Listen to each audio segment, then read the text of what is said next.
This episode of Hero Movie Podcast is brought to you by Sliced Bread. A lot of people claim to be the best thing since sliced bread, but let me ask you this. Are they sliced bread? I didn't think so. Sliced bread. Not all breads are sliced bread. See bread for details.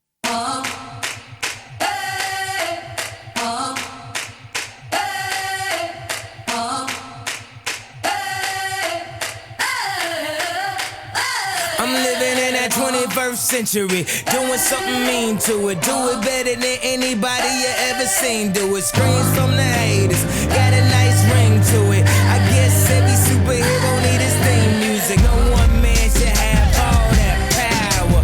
The clock's ticking, I just count the hours. Stop tripping, I'm tripping off the power.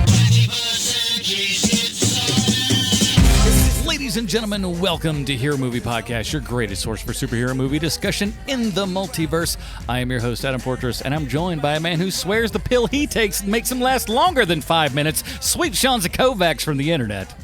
I have nothing to say to your stupid intro. And give him a word and he can rap about anything, Bruce Leslie. I'm a prickly pear, and this might be Joe Go's most memorable performance yet. Indeed it is. This week, like JGL, we are scrambling down the street in nothing but a towel and a smile as we're talking about Project Power, which came out on Netflix and is a comic book movie, guys. I can't believe it. They produced another one. Yeah, I think that was surprising. You know, it seemed to be doing well, the comic book stuff, so we'll be covering that. But first, we do want to say a big, giant thank you to everyone who supports this show over at patreon.com/HMP. There you get the pre-show, post-show, and, of course, the Dinger Zone. But I think we're going to do something a little bit, because we've had to stack some stuff up this week. People are a little bit busier than normal this times of year. Insurance business is kicking in, I've been sitting around, but so we've had to record some stuff. But here's what I'm going to do. We did this last month with our Patreon people, and we had a really good time. We're just going to do kind of a live Zoom hangout. I'm still paying for the kind of monthly thing with the Zoom so we can have a whole bunch of people in. So we're going to have just another little hangout, man. We'll probably do that sometime this week.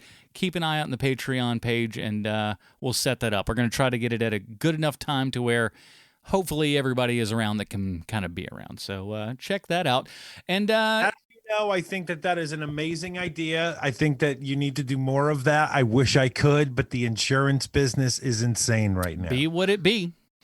But Bruce popped by the last time we did it, so you never know. You never know who might pop in. Sylvester Stallone, who's to say? I'm not saying he's going to be there. I'm just saying he could be there. I don't know. Oh, man. Are you going to be doing a horrible, horrible Sylvester Stallone impression? I would not think of such a thing. I'm just saying if Sylvester Stallone shows up, he shows up. That's all I'm saying. I'm going to go on the record and say the only way Stallone gets to be there is if he becomes a patron.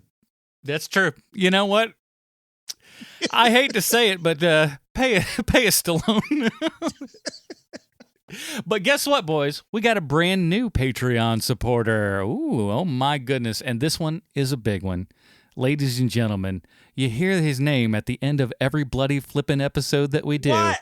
Mr. Marty Merrick has finally jumped in as a Patreon supporter. What? Now that is pretty stinking awesome. Now, I don't even know what to say right now. it's insane. Well, I'll have Bruce say it because, Bruce, I just sent you an email here because I'm sure our listeners would much rather you read this than I on account of the reading. Oh, you want me to go ahead and start? It says, "Hey guys, I finally got onto that there patron page and muddled my way through. I just wanted to say a few words if I may. I started listening to you when I left my job of 30 years and decided to go it alone. I must have been mad, leaving work, not listening to you. You guys have kept me sane in some pretty dark times when I thought life was going to eat me up, and then you've been my faraway friends when times have been good. I thank you for giving up your time each week. I know you have the same busy lives as the rest of us, yet somehow you go above and beyond, watching crappy films like Bill and Ted 3, also great films like Blade 2, the Peter Hoot and Doctor Strange, and the Crow franchise." How dare you? It sounds like he's teeing us up to get mad at him. Impossible, Marty. "I've wanted to support you for a long time and thought I was finally getting there in 2020, but the world decided otherwise and we were back to square one again. A big thank you for all the other shows you do. Tell Matt to dust off his mic so we can have the film find back. It may take more than a mic dusting, but we'll see. I'm also subscribed to the 30 Question shows, which I love. By the way, I don't watch Clone Wars, but do listen to the podcast. Be warned, I do have an idea for a UK alternative to these, which may blow you out of the water. 31 Questions podcast. I'm all for that, Marty. I'll join you and dump these suckers. You guys make me blush with fangirl pride every week with your Bye, Marty and Evie. Evie is way too cool now at university to be listening to your podcasts, but I think she does have a sneaky listen when the subject suits her. So, all in all, thanks again, guys, and appreciate all you do. And please keep Adam's value for value tagline going. I totally agree with Adam, by the way, even though I do like to tease. I'll try to up my pledge later on when things get better. Heck, I may even stump up the cash for Brush to take a truck drive with James O'Barr. Wow, I think he meant Bruce. But anyway, love you guys. Enough said, Marty. And look at it this way, Marty. Maybe you're paying a little bit more for Patreon, but your healthcare is still free. Back to you guys. Well, he's got and if nothing else, laughter is the best medicine, and that's what we provide on this here program. That and comic book knowledge. Who does that? Somebody does. Shut up. Just go with the bit. Who does that? There, not a single one of us on the show is funny. Now, I will say that I kill in the ICU, so maybe laughter isn't the best medicine. But I don't think that they're talking about that's not laughter. And you can't laugh on a ventilator, folks. Please be careful. What we're trying to say is patreon.com/HMP today. We appreciate that value for value. I told you you'd eat those words. Let's go ahead and jump into the trailer for Project Power. Fine, give me a word. Antibiotic. Antibiotic. I might need an antipsychotic. I'm going crazy. Nola made me in this flow. I got it.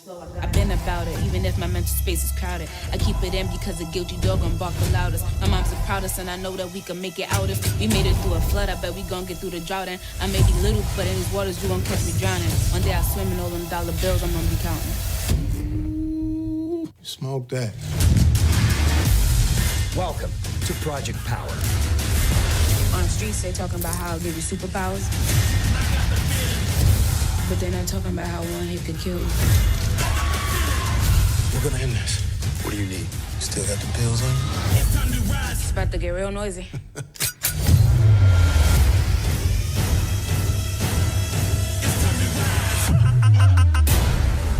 And that was the trailer for Project Power. It is out on Netflix right now. I know it. You know it. This here comic book movie, Bruce. Come on. Darn it. Oh, come on. Do it, Sean. It's like almost the There it is. My God. Did you say you're about 50-50 on that button, Adam? Well, here's the thing. It's not even a really good button. Before we move on, before we move on, Adam's obviously not having his best afternoon. No, it is true. not. Yeah. So and it doesn't help with me jumping down your throat. I don't know what he ingested, but something tells me it wasn't a superpower pill. But Project Power is not directly based on a particular comic book, but the fellow who wrote it, Mattson Tomlin, is clearly a comic book fan. In fact, in an interview with DiscussingFilm.net, he said, "I'm a huge comic book person. I learned how to read off comic books," end quote.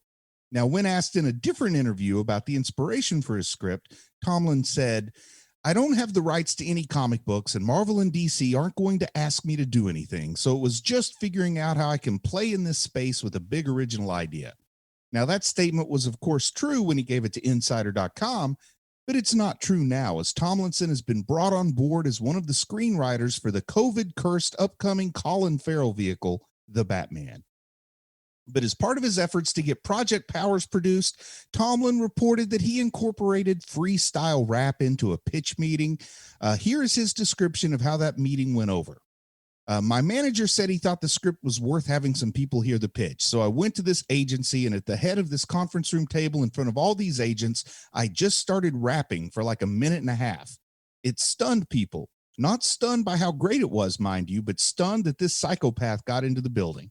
But it all worked out, so it doesn't seem quite as crazy. When he was asked a bit further about his inspirations for the powers the film's characters possess, Tomlin said he wanted to showcase powers people hadn't seen before. So he came up with a guy who can burst into flame, a person with bulletproof skin, and a guy who can get angry and grow in both size and strength, a person with claws that shoot out of his body. I think if Inigo Montoya were conducting that interview, he would say, "You keep using that word. I do not think it means what you think it means." But clearly, we've seen this kind of powers before because superheroes have been around for at least 80 years. We've seen Johnny Storm. We've seen Luke Cage, the man with bulletproof skin. We've seen the Hulk and the Thing, Wolverine, and at least 2 of his offspring. We've even seen characters who get their powers from drugs, or at least a reasonable facsimile thereof.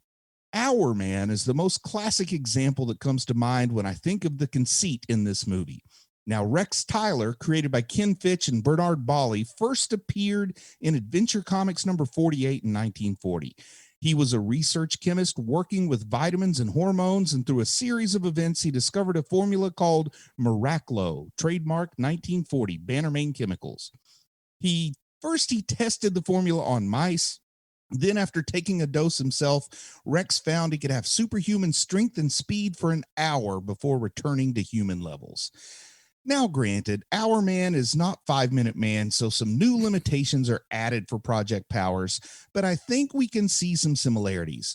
Miraclo led to some great things for Rex Tyler, taking his alter ego Hourman all the way to membership in the Justice Society of America and giving cause for Lou Ferrigno to make an appearance on the TV show Stargirl. I think Big Lou originally thought they wanted him to play Stargirl, but instead they gave that role to Owen Wilson, I think. I've only seen 2 episodes. I don't have all the cast written down. But Hourman is not the only pharmaceutically enhanced superhero to grace the pages of comics. Have you guys heard of Garth Ennis? Yeah. You may not know this, but he wrote a comic called The Boys. Oh. Yeah, it's really obscure, but it has characters, and I'm hesitant to call them heroes, but they derive their powers from a drug called Compound V. Unlike Hourman's Miraclo, Compound V doesn't seem to have a clearly defined time limit, but in the first story arc at least, when the boys use it to fight a team of supes, its effects are indeed temporary. There are plenty of other characters with this drug-based superpowers, like the animated Roger Ramjet, who took his proton energy pills to get the power of 20 atom bombs, or Asterix the Gaul, who fought against Julius Caesar with the aid of a brew made by his favorite druid, and I'm not making this name up, Get-A-Fix. Now, even the Marvel Comics classic characters like Black Panther and Captain America were pharmaceutically enhanced. Whether it's a mystical tree root or super soldier serum, it's still an exogenous chemical source of their skills. But none of that's a knock. Comic tropes are plenty. They've been around for a while. Telling a superhero or comic writer that they can't use a trope is like telling a painter they can't use any primary colors because they've been used before. And just like with painting, it's not about the colors you use, it's about how you use them. And sometimes the difference between a hack and a genius can be as simple as one stroke too few or too many.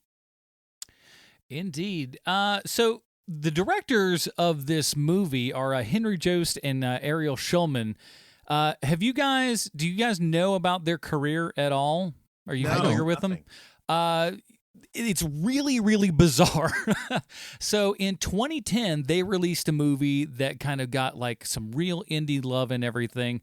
I actually saw it in Charlotte when it came out, and they still had 35 millimeter back when that was showing. So then that's just 2010. Unbelievable. Yeah. Because I remember because it was really jacked up. It wasn't good at all. But Catfish. The whole term catfish and everything, I don't know if it came that movie. Yeah, they directed that movie. And wow. the 2 stars the 2 stars in the movie also directed that movie. These are these guys. Wow. Yeah, they had a show too for a while. And even prior to getting the funding for Catfish, one of the guys kind of made his own guerrilla style documentary about spending time in a retirement home with like senior citizens and what that was like. Yeah. Then he would go on to do a little movie called Paranormal Activity 3.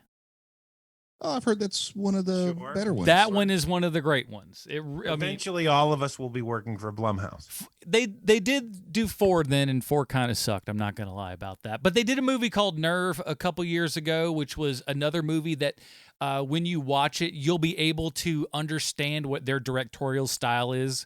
I would say from that point on, because this is very much an extension of that. I call it New York Ridley Scott on acid. That's kind of like what their movies feel like. And I think some people were really impressed with this script. I mean, what we see in the movie doesn't necessarily line up with what the first version of that script was when it got a lot of interest. I don't know. Maybe it's the same, maybe it's not. But before this movie was even finished filming, because of the strength of the script, he was pulled in with Matt Reeves on the Batman. He's been hired to adapt, I think maybe it's a Dark Horse comic into a film. There's a couple of other projects I saw that he was working on that were all basically adapting comic book stuff to the screen. So he must have, impressed some folks with whatever was on this script that he pitched. That's a shame. Because I love, look, having a different voice, we absolutely need one. Jamie Foxx is awesome in this movie. Jogo's awesome in this movie. I even like the actress that plays Robin. I think she's great. Yeah. There is nothing to this movie. There's nothing. I'm kind of with you on that. I should love everything about this thing. Besides the character of Robin, I couldn't tell you anything at all about Joseph Gordon-Levitt and Jamie Foxx. Yeah. Like their characters, and that's not on the actors. It's one of those things. It's not a good endorsement, but like after I watch the movie, I read a plot summary and then I kind of understand what's going on with Joseph Gordon-Levitt and Jamie Foxx's character. And like, if I didn't have to read the supporting documents, I think it would have been a better movie. You know what it's like?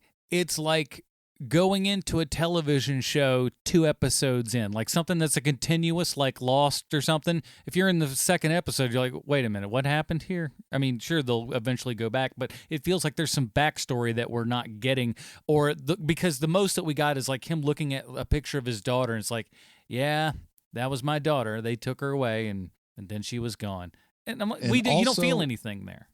Also, Fear Agent and Memetic are the name of those 2 indie comics that Matt Tomlin has been hired to adapt. Oh, I love Fear Agent. I hope he doesn't screw that up. I love that. And once again, maybe he's not who screwed this up. That's why I want to say the strength of his script could not be communicated with what made it to film. Sure. Well, I think that the script is really the problem with that. There's nothing to these people. It's like, it's all one dimensional, with the exception of Robin, of course. But about everything else, like I couldn't tell you anything. Like it's Joseph Gordon-Levitt and it's Jamie Foxx. Like I don't know their names. Yeah. And I just saw this thing. Like, how come I don't know their names? It's because they're poorly written. And none of us have seen what his script looked like originally, of course. But he did say when he was trying to figure out his angle to get a script looked at in 2016, which is when he started pitching this, his idea was like 8 Mile with superpowers. And we do have that very minor subplot of Robin wanting to be a rapper, but I feel like probably that first script had more of that side of it. I just feel like that probably would be there if you're trying to write 8 Mile with superpowers. I think that if this had come out way before the superhero glut, I think that I would have loved this movie. But the fact of the matter is that, there are 800 different choices now.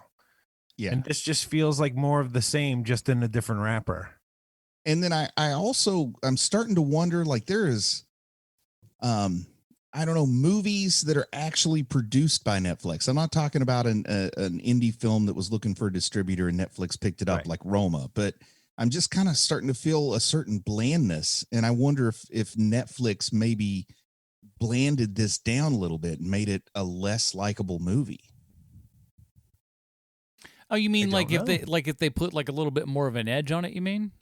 I don't even know what they're doing to bland it, but I look at the stuff that's produced directly by Netflix, and I don't know if maybe they're just doing like rapid turnaround, or maybe they're obviously you could probably budget conscious versus bigger studios, but it's just you look at the old guard and there's really good raw material there, and you look at this, and I kind of assume from the success that the screenplay got for the writer before the movie actually was screened, that it probably had a pretty good script. And I don't know what they're doing, but they seem to bland things. Maybe they're on a really short turnaround. I don't know what it is, but they just kind of seem to come across as bland, and they don't necessarily have the kind of 3-act structure we're used to from summer blockbusters and superhero movies and action movies. Yeah, now I would say based upon the work of theirs that I've seen, this is probably the biggest budget that they've had to deal with. But I would also go to say, comparatively to a giant, action film that would normally get this kind of budget, would probably be double whatever they got.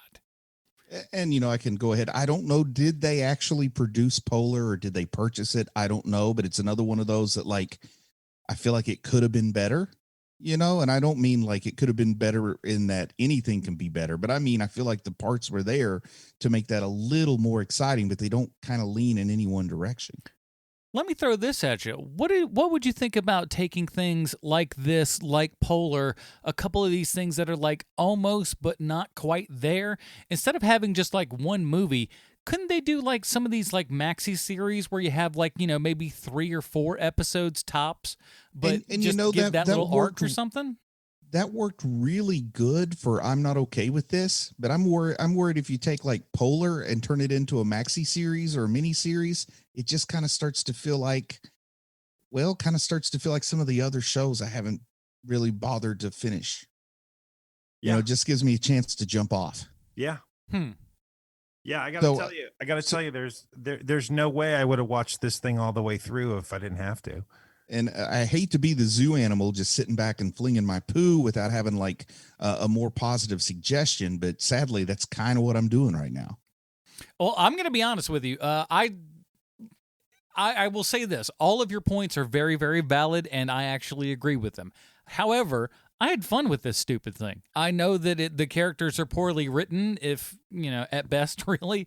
And like you said, you don't know who anyone is. You have no clue about their backstory, except for the Robin character. At least we get some sort of backstory. I like that, we can at least connect her back to her mom, so we have a place where that character is going to go from one place at the beginning all the way to the end, so we know where this one's going. At least she's a good enough through point for this, because the other characters, like you guys have said, they're certainly not. But I would have liked to have seen one of the characters we're following in a position where they're using the pill for the first time, because everybody has different effects with the pill. I want to see that first time when you don't know what it does. You've only got 5 minutes to figure out what it's doing, figure out how to use that, and then apply it to whatever your situation is. I felt like everybody already had their plan before they took the pill.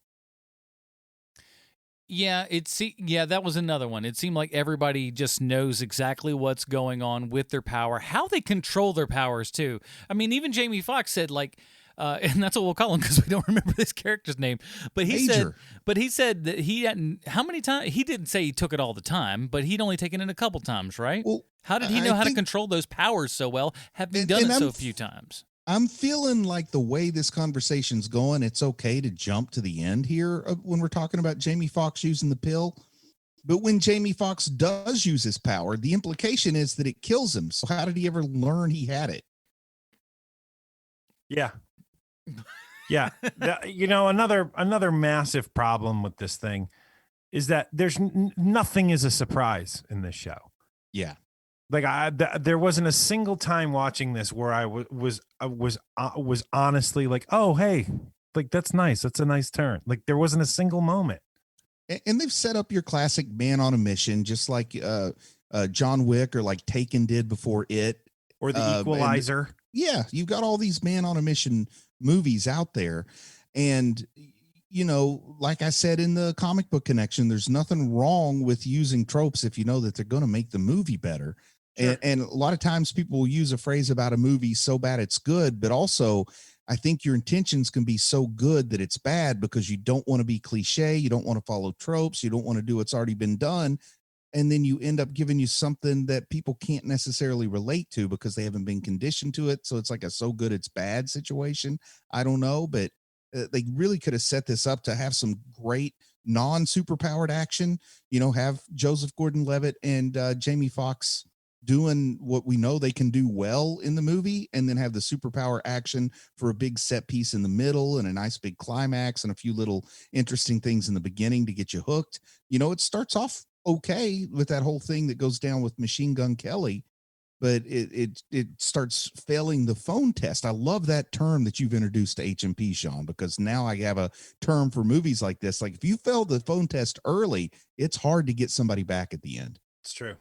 I'll say as much credit as I don't want to give him. Machine Gun Kelly gave a halfway decent performance for, Is he a good actor? Because Netflix really seems to like him. They've cast him in at least 3 high-profile movies. I mean, listen, not for nothing, but I didn't really know who he was until, he made an Eminem diss track. And if that's what it takes for you to get someplace, I mean, good for you, I guess. But to me, I should know your name before you'd, go at like one of the top selling artists of all time. Eminem is 50 years old. Yeah. Leave that old man alone. Yeah, you leave that poor old gentleman alone in his retirement home. If that's all it takes to success, I've got my diss track ready. Well, I don't know. His last album wasn't as unapologetically bad. It wasn't great, but it wasn't. I'm really willing to take it to Criss Cross if that gets me my 15 minutes. It's pretty rare when a 50-year-old hip hop artist is releasing something and like the kids are like, "Oh my God, this is amazing." Yeah.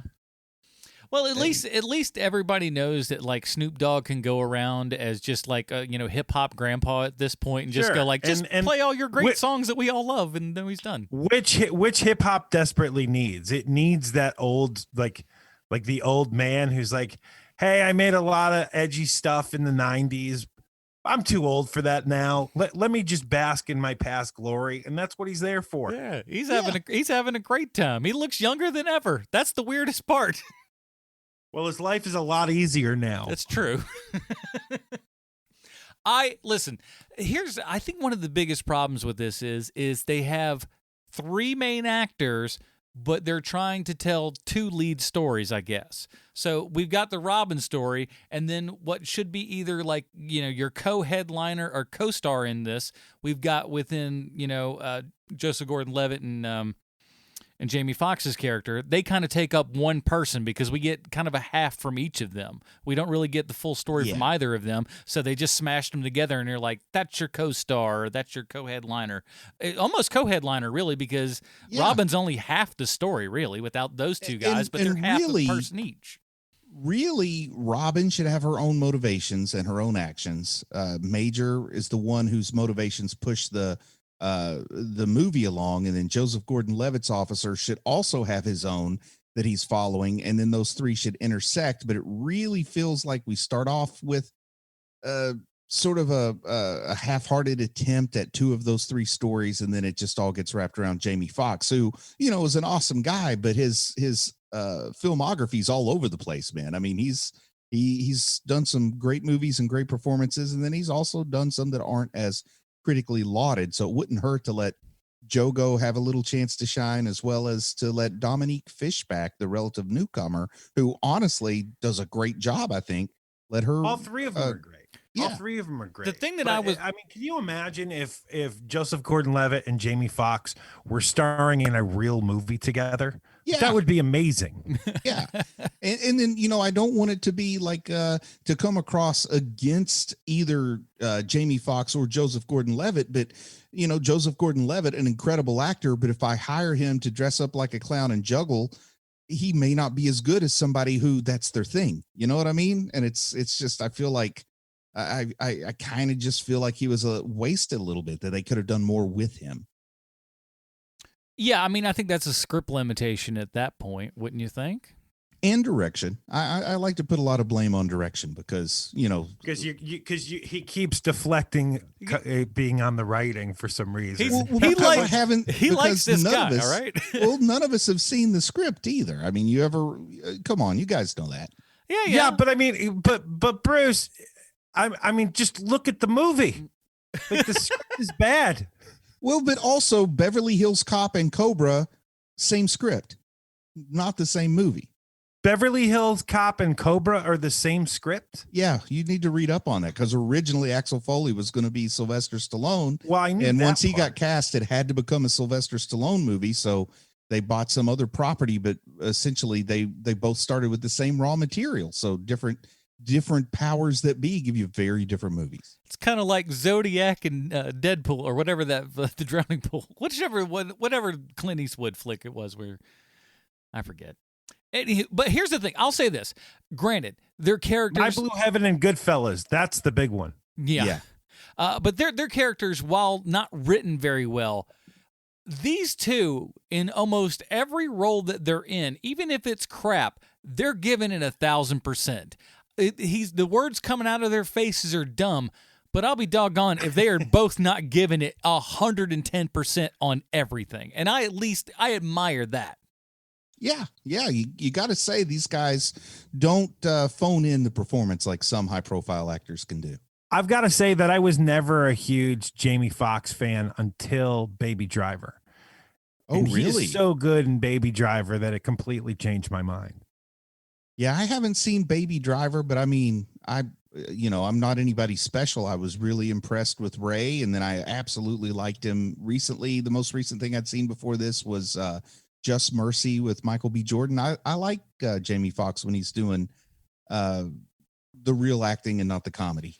That's a horrible thing to say, but you know what I mean. Yeah, I'm the same way with Robin Williams. Like, give me Robin Williams in a dramatic role every time. Yeah, he was in that stupid Robin Hood movie that they recently did with Taron Egerton. He was good in that piece of crap. That movie is terrible, but it's so darn good. Please rent that or check it out if you haven't seen it. Man, so much loved fun. I loved it, but I sat there and said, this is what Green Arrow should have been. And then I enjoyed it. I called it Green Arrow instead of Robin Hood. Yeah, it's a lot of fun.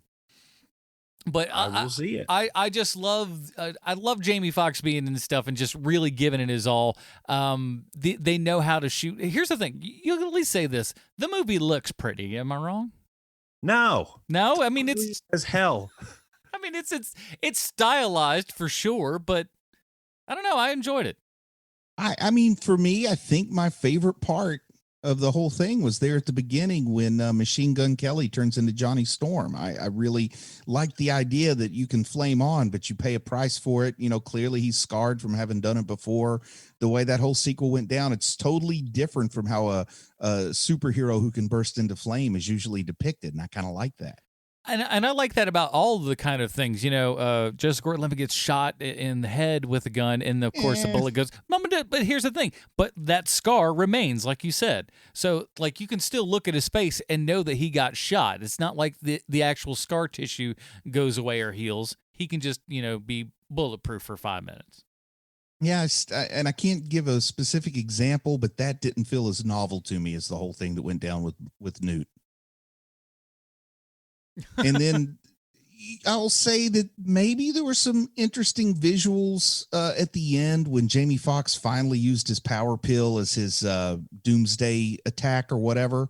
But also, I didn't quite understand what he was doing or what was going on. His power seemed ill-defined to me. Did you guys get right off the bat what his power was, what he was doing there? I was too busy rolling my eyes when it became clear that he had taken a pill. Because I mean, it's like it's so by the numbers that the second that he shows up, I'm like, oh, he's taking a pill by the end of the movie. Now, do you know what his power was there, Adam? He describes something about like some sort of shrimp or something like that, and like bullet. He describes a bullet shrimp, which I'm kind of familiar with the bullet shrimp. It's one of those oddities of nature. Nothing about his power said bullet shrimp to me.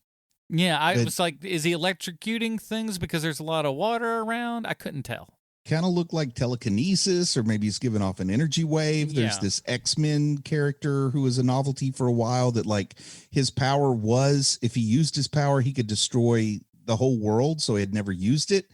And I was wondering if it's something like that. But then how does he know he has that power? You know, all these questions. But when I looked it up, the plot summary says it is indeed the powers of a bullet shrimp, which I'm not buying. I don't know. It's one of those things where you're always hear some stuff about nature, and it's like, yeah, but okay, an ant can lift 50 times its own weight. Who cares?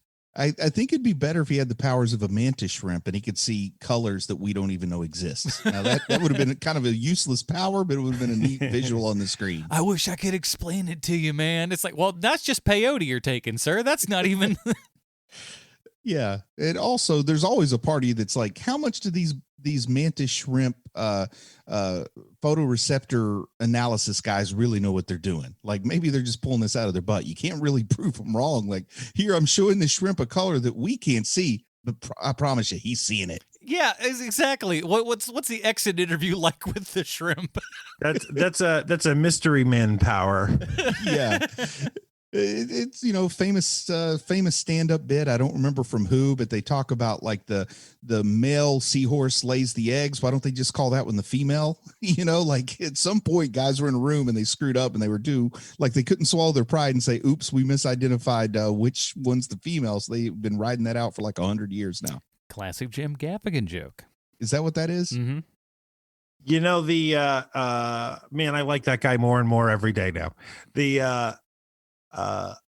It's funny too because the Machine Gun Kelly fire special effects look great. They really do look great.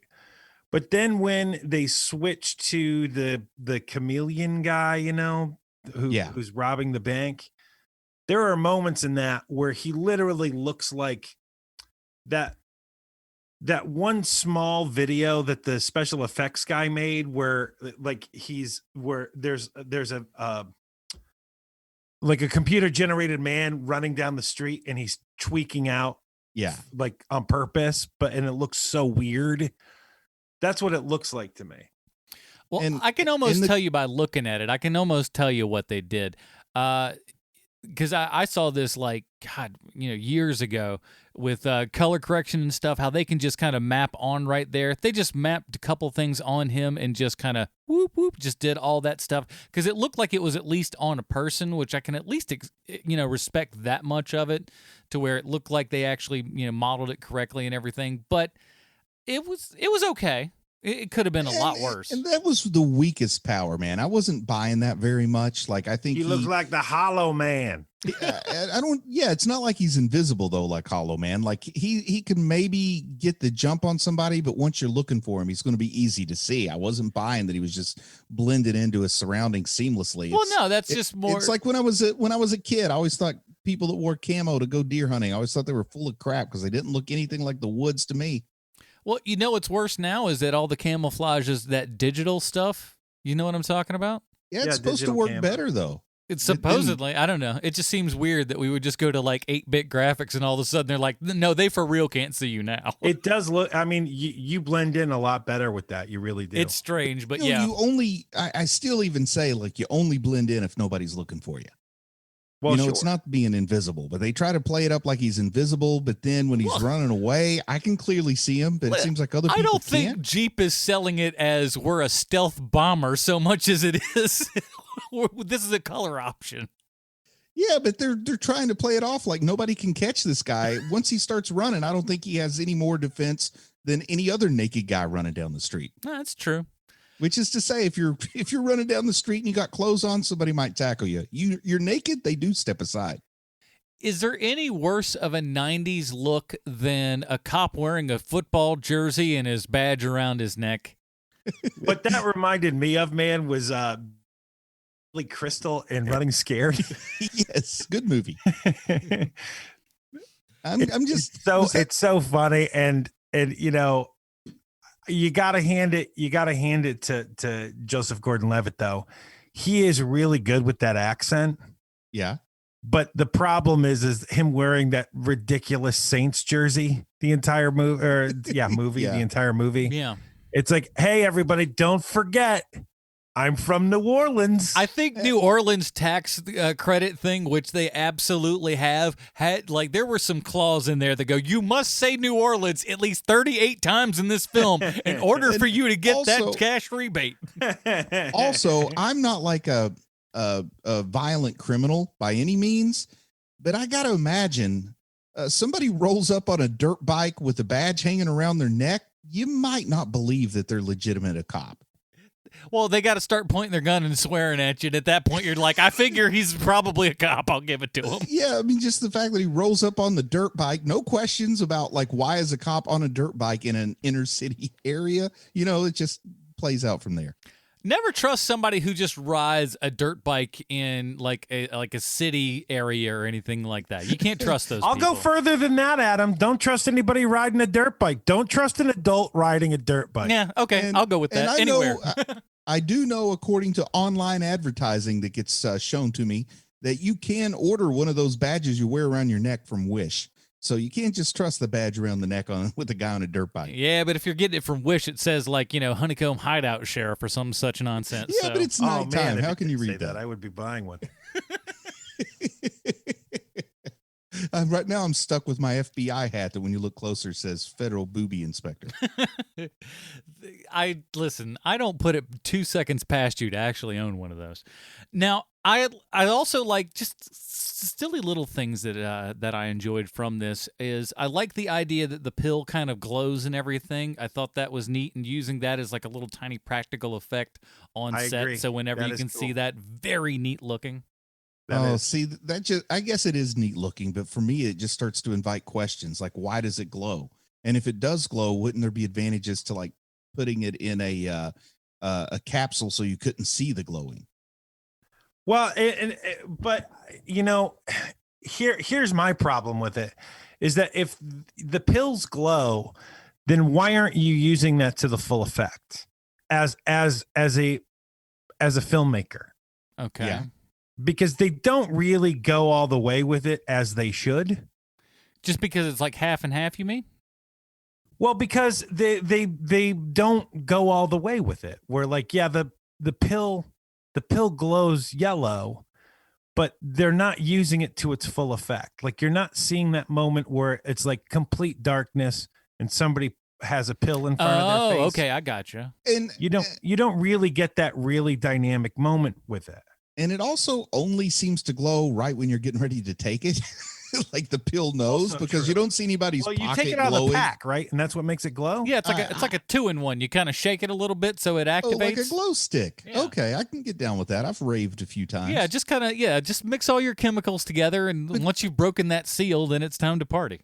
And something else where they didn't go all the way with it that kind of bugged me, and maybe that's personal to me, but they start off talking a little bit about Henrietta Lacks, who I'm familiar with, the HeLa cells that they're talking about, this cell culture that was obtained a long time ago, that those cells still live and they're used in a lot of medical research. And I thought they were talking about somehow that was building on that technology to create the power pills. Then they talk about all the powers that the pills contained are derived from various animals, but they never like connect those two dots together. Like they mentioned something, but then they don't play out the physiology or the pseudoscience behind it. They just mention it and then drop it there. Where for me, that's more distracting than to just say we came up with the formula that gives people the power of animals, or even just say we extract animal DNA, mix it with human DNA. We use HeLa cells so that the body won't reject it. Boom. Like that would have been simple, but they almost wanted to make it sound like it was more, like tribal or, whatever. It's like it feels to me like they read the top section in a couple of Wikipedia pages, but couldn't be bothered to read all the way to the bottom. I get the gist of it. Yeah. So you got the our main villain here. Oh, I want to say this. I like how everybody that's gotten all of the damage and everything that from their 5 minutes, which by the way is, you said the other one, another story had an hour. That I would enjoy. 5 minutes worth of powers. And that's what also has a problem is everybody's just popping these pills left and right in this thing. We're supposed to think that, they're somewhat hard to come by, I guess, right? And if you've ever done any kind of task that has a narrow window of opportunity, like it doesn't matter what the task is, Man, 5 minutes is so narrow. You always think you need to start a little bit before you really should. Like 5 minutes, you'd be taking that pill, getting ready to run out and tackle the guy, and then he would stop to talk about walking his dog for 4 minutes. You know, like that's just the thing. Well, and there's certainly a part they all seem to know when exactly their 5 minute task begins to take the pill. But no, it almost happens like once they take the pill, it almost happens immediately. If anything that else this drug company has done, they've figured out how to get something to the bloodstream immediately. So Yeah, I guess you got to congratulate them on your, that. Your organizational skills to know exactly when your 5 minutes should start seems incredibly good for a lot of these people. The only one that kind of made sense to me, even though, well, we maybe didn't like it from a narrative perspective, but when Major is holding the pill in his teeth until he realizes now's the time to do it, like that would make more sense on how to use the medicine. You start your task, and then when you get to that point where it's a do or die, that's when you bite down on the pill. Well, yeah, because there is that one point where Jogo just before he goes in, pops the pill, and it's like, really, you're doing it this early? And then he walks for like what seems like 2 minutes, and no one's there around him. It's like, why did you take it this early? Wait till you spot somebody and take it. How about this? I never saw anybody take a pill and then cheek like a reserve pill. So when your 5 minutes is up, you bite down on that second one, boom, 10 minutes. Yeah, but where's the long-lasting ones? This one's quick action. The guys can set the timer on their watch or on their stop clock or whatever, and man, they really seem to know when they need to start this task to be done in 5 minutes. I can't even organize my desk predictably to 5 minutes. I also love that we live in a world where everybody has a digital watch. Imagine combat sports where you had 5 minute rounds. So you get to pop a pill at the beginning of a round, go at it. Then the bell rings. That means it's time to go to your corner, take a new pill, then come back out for another round. My Casio watch is telling me it's time to fight again. Punchy. Hey, let me ask you this. If you're Church's Chicken, are you happy or sad that you're in this film? Oh my God, you're so happy because the instant thing that you would think that they went for and just weren't able to get it is Popeyes. Well, I think they went Church's Chicken because they were like always, with the emojis and everything. So I feel like that's the most obvious. I gotta say, like when I moved to Nashville and lived there for a while, I was surprised at how low-key popular Church's was. Now, being in New Orleans, maybe Popeyes is bigger, or maybe it's less big because, if something calls itself Louisiana chicken and you live in Louisiana, you always roll your eyes. That's not the real Louisiana. You know what I mean? But Church's... Oh, you're right. If I'm in Louisiana, there's no way in hell I'm going to a Popeyes. I'm going to somebody else's like crazy-ass thing. Well, I don't believe you are the demographic, sir. If you're in Nashville, you go to Boo's Spicy Hot Chicken. I can tell you that from experience, but... Uh-oh. A little bit. Well, and Bruce died that day. We'll always remember him well. He was a heck of a guy. But I do like how the church is, it's vacant. There's nobody in there. He is there all day and going into the night. But I thought it was that is my experience with Church's Chicken. Every time I've gone by it, I've never seen anyone in one. Oh, in my town, they just opened a new Church's Chicken, and it's quite busy. But then again, yeah. Church's low-key super popular in the Mid-South. Well, look, dude, it is 10 pieces of chicken for $10. I mean, not for nothing. You're probably not getting the best of chicken, but you are getting a crap load of chicken for $10. So do with that what you will. Church's. Not sponsored by Church's. All right. I don't know what else we might have to say about this. I enjoyed it. For those of you that are YouTube fans, this is the, at least I think, second film. Maybe he's been in some of the other ones I haven't seen. But seeing Casey Neistat as a character in a Juice Shulman joint is, I don't know if it's welcomed, but I at least go like, hey, I know that guy from YouTube because they worked as in New York City doing all kinds of crazy video stuff back in the day. So. I got a question about like the sort of epilogue at the end, like what happens after the climax there. Mm-hmm. So he gives Robin a truck and a bag of money. That's always cool to get a free truck and a bag of money. Yeah. But also later, has she decided she's going into the army? Because he did give her like the advice, you can always join the military. And then at the end, I thought maybe she's wearing, I don't know if it's like actual military garb or like just sort of military fan garb. Isn't she wearing camouflage there at the end? I don't remember what she was wearing, but my kind of, and I'm not gonna lie to you. Once we kind of started down the credits route, it was always kind of tuning out just a little bit, leaving it run in the background, but tuning out. I think she kind of became like a famous rapper from what the kind of music told me in the background. Because I couldn't tell if she became a rapper or went into the military, which that is quite the equivocal ending if you're not sure between those two things. Yeah, but I thought it was like, hey, I've become this rapper, and you hear like somebody on the radio announce her name and everything like that, and she's doing the whole rap throughout the all the credits and everything. Yeah, and like once again, Eminem I feel like do. they underplayed that plot line. Man, it's almost like it was poorly written. You know what? You've convinced me. This guy's a hack. I'm going to write a letter to Hollywood. Tell them to quit hiring this guy. I hear. Finally, I've convinced someone on the internet. Let's just judge this person in perpetuity on his first script to ever get sold. We're looking at you, Southland Tales. Okay. Okay. If there's one thing I know, a first-time scriptwriter has all the control on set. Well, it depends on It's how just we're doing. scary that he's going to be in charge of the Batman. He's not in charge. He's got co-charged. some of the keys. All right, before we get down to our final review here and everything, we do have to ask ourselves one very important question: is how this movie relates back 1-to-1 with Sylvester Stallone. Oh, Christ, Adam, thanks. I have a prepared statement. Guys, the world is lacking a term. And you know I love my terms. If there's a really good actor that's been working forever that we don't think gets the recognition they deserve, we need a sort of shorthand so everyone knows what we're talking about. But since there isn't one, I've decided to call that type of actor a Jim Dandy. And in this movie, we have our very first actor to join the Jim Dandy Club. That actor is Courtney B. Vance. Courtney B. Vance is a glorious, terrific Jim Dandy of an actor. I'm sorry I ever took him for granted. I've watched him for years in movies like The Last Supper and The Hunt for Red October, and a movie I remember liking when it first came out, but I'm sure has aged very poorly indeed, called Space Cowboys.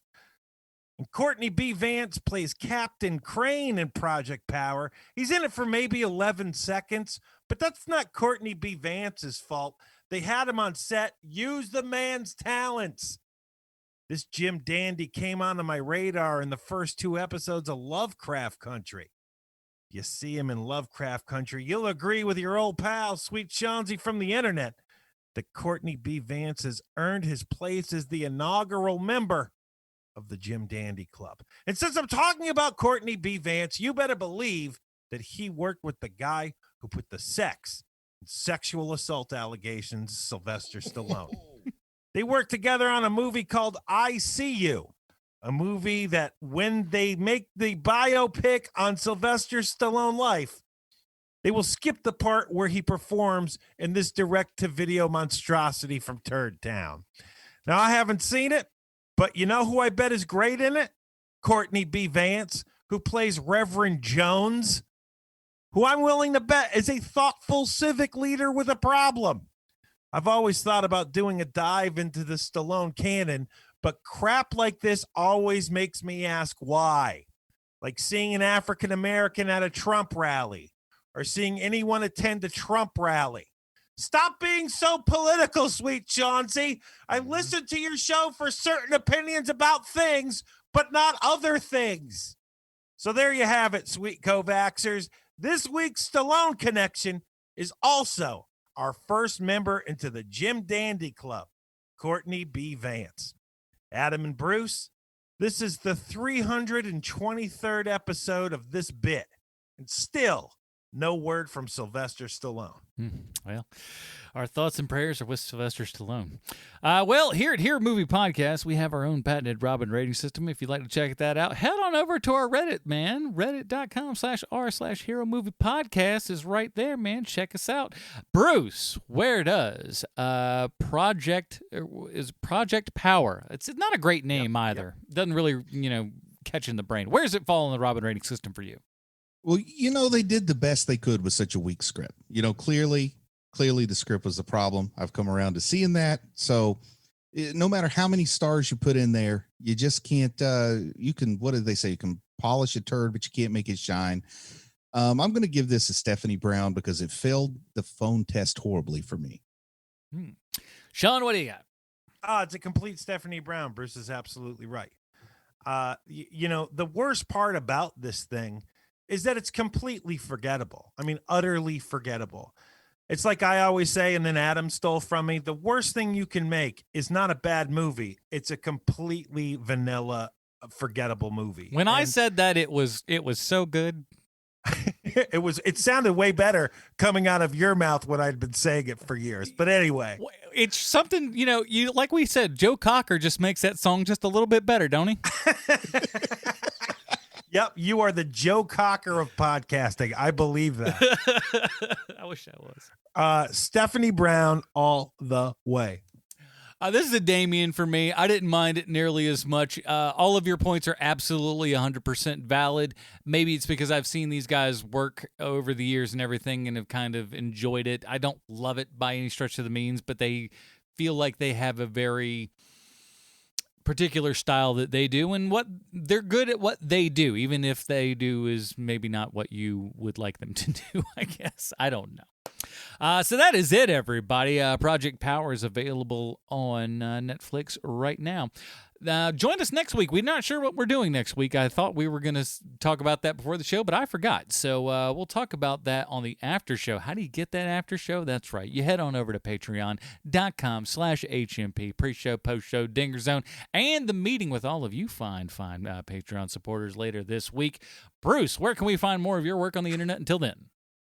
I think folks can go over to Amazon.com and check out a lovely novel I wrote a few years back called Nerd Spawn Genesis, which talks all about the finest fast food fried chicken I ever remember. Mm-hmm. Sean, what else? I don't remember that part. He just likes time for a reread. I've read the book. I don't remember that part. Anyway, you can find us at Mandalorian 30 Questions, which is coming up hot. But I thought I had no time before. Yikes. 30. We got Mandalorian 30 Questions. We also have The Boys 30 Questions. Listen to that. Man, we got a lot. We do a lot. There's so much going on in the HMP universe. Check all those shows out. Of course, all the links are in the show notes, so check that out as well. That is it, everybody. Join us next week for more comic book or television show action. For Sweet Sean Kovac from the internet, Bruce Leslie, I'm Anna Portress. Stay super, everybody. Bye, Marty and Evie. I got the power.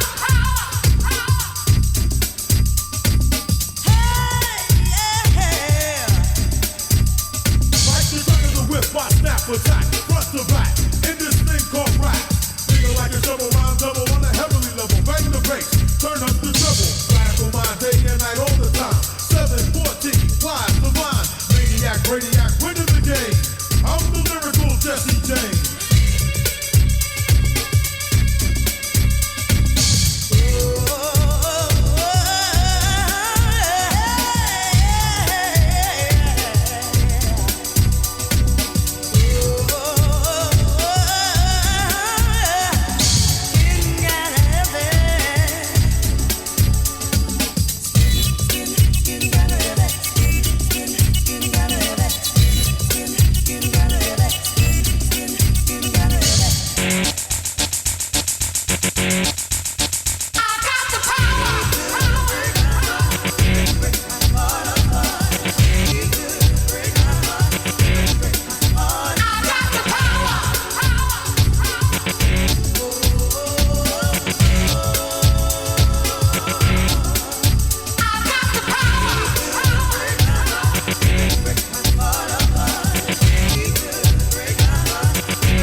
I'll possess, some say I'm fresh, where my voice goes through the rest of the microphone that I am holding. Copywritten lyrics so they can't be stolen if they all snap. Don't need the police to try to say them, your voice is sick, so please stay off my back, or I will attack, and you don't want that. I got the power.